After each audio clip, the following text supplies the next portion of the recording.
y'all remember that one time Tales from the Crypt went British? Like, okay, like the entire season and acting and landscape changed to the UK. They went over the pond and they started fucking with Big Ben. And though the lore to this reasoning is very anticlimactic, let's just say it was all pretty much monetarily based. They wanted to save money, cut corners. HBO was on the fritz, like, we need to save money. Even though there are some episodes in this season that really do stand out, like the episode with the screenwriter and the serial killer called Confession, or, okay, this one doesn't really count, but do y'all remember that fucking Three Little Piggies episode? It was like the last episode ever where it was like a cartoon. That one was kind of brutal. But anyhow, on this episode of The Drip Fed Dread, we're going to be talking about one specific one called Report from the Grave, and this one is supernatural, disturbing, and all-around fun. So come hang out with me.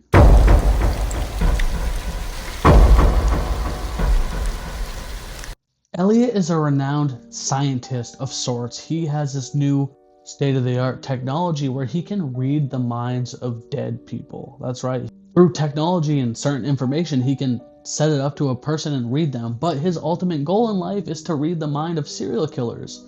So he takes his shorty, his girl, to this decrepit, ominous catacomb in the middle of the woods. And he is going to be studying this one specific killer. And this man is studying these killers like he's collecting baseball cards. He has like a diary, a journal, books written down about like this dude's kill count. He's like, 14 kills, 20 headshots. One of the most violent people in American history.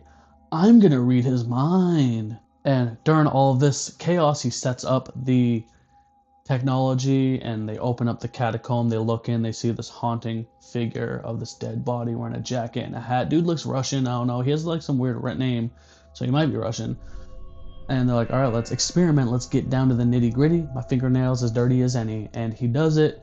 And as his girlfriend is testing out the headset and like, you know, the wavelengths of this technology, a tragic accident ensues and she brutally dies. She gets killed and he holds her in his arms and he's devastated.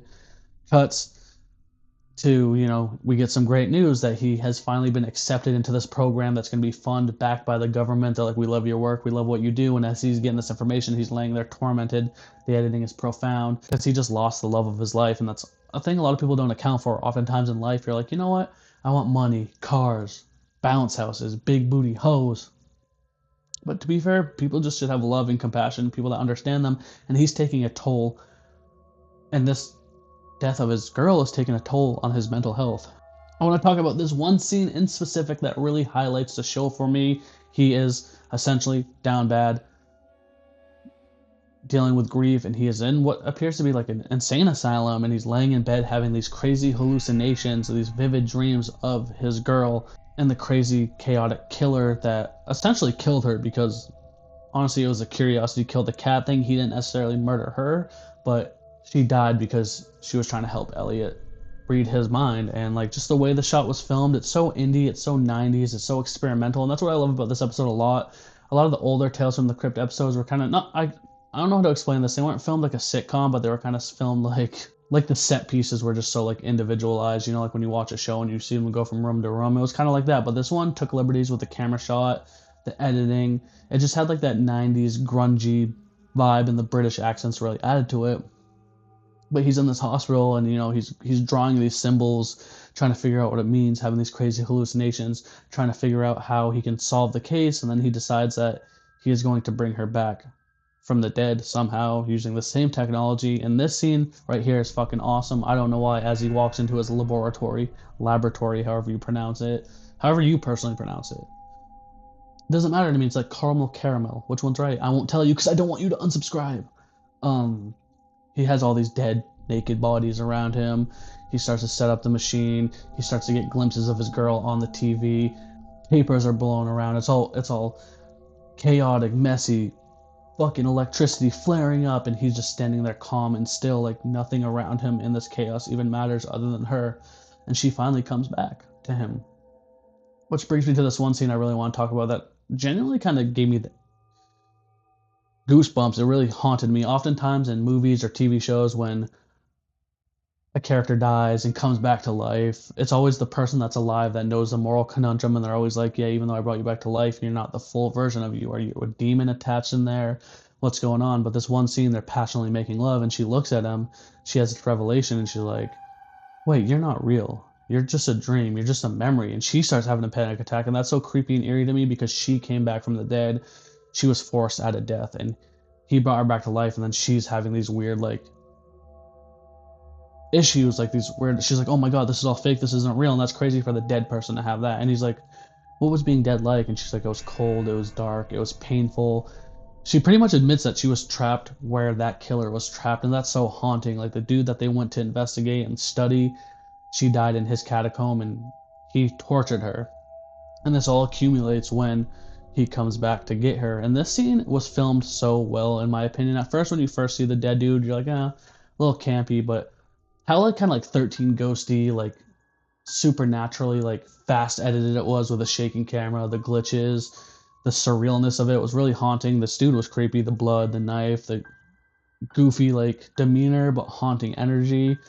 And a whole spat breaks out, and he ends up taking her back to the grave with him, only sending Elliot over the edge once more. And his friend's like, dude, you gotta lock in. I got you this book. And it was called like Death and the Understanding of Death and the Mind or something like that. And he's like, dude, you gotta like get your shit together. You know, lock in.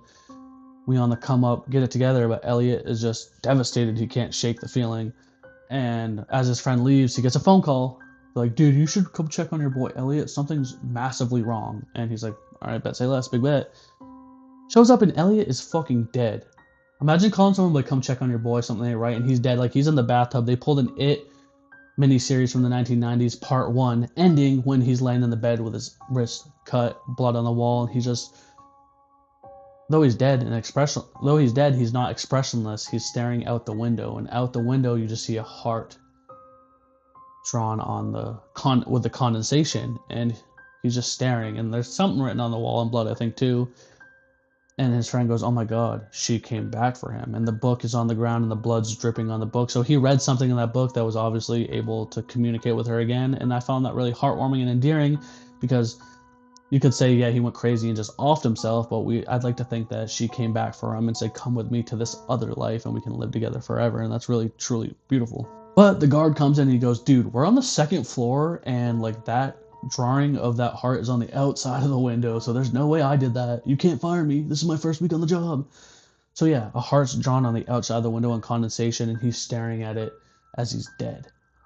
And it starts to rain and wash away, so the moral of the story is he found his love again. And this episode really stood out to me. I really love creepy, ominous, aesthetic atmosphere. Y'all know I do. I love creepy vibes, experimental filming, haunting imagery, more indie quality, and that's what this one had. It didn't really remind me of a Tales from the Crypt episode. Like, when I was watching it, I was like, if I hadn't specifically searched in this episode and typed it in, I wouldn't have known it was Tales from the Crypt. The acting was on par. Everyone has a solid performance. It's real. It's more realistic, and it's not like campy and quirky like some episodes are, which they have their benefits, and it's not too over the top and malicious. It was just a great supernatural love story that I really dug. But alright guys, thank you so much for watching. Have you seen this episode? Please comment down and let me know. What do you want to see next? I got some bangers coming. I put a poll up on the channel that ends here soon. I put 4 TV shows that pretty much got canceled that have 1 or 2 seasons. Horror related, obviously. Because in December I want to be doing longer videos, so go vote on that poll what video you want to see. I'm going to have the Silent Hill video coming soon. I'm probably going to push that one out for my Thanksgiving special because I want to make a longer video. And then we're doing Welcome to Derry. We're at the mid-season point, so we're going to be doing a long video on that too. All good things, but thank you so much for watching. Please subscribe, give me a thumb, or hit that ding-a-ling button harassing you, telling you, hey, it's me, I'm here. And I'm going to say it 1 time for the 1 time and 2 time for the O's. Give me a hell yeah for what? Hell yeah for horror.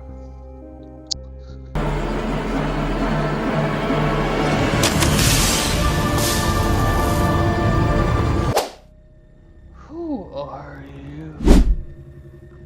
What up, y'all? Welcome back to Phantom of the Indie Review. That's right, we are on another fucking tangent about talking about Welcome to Derry.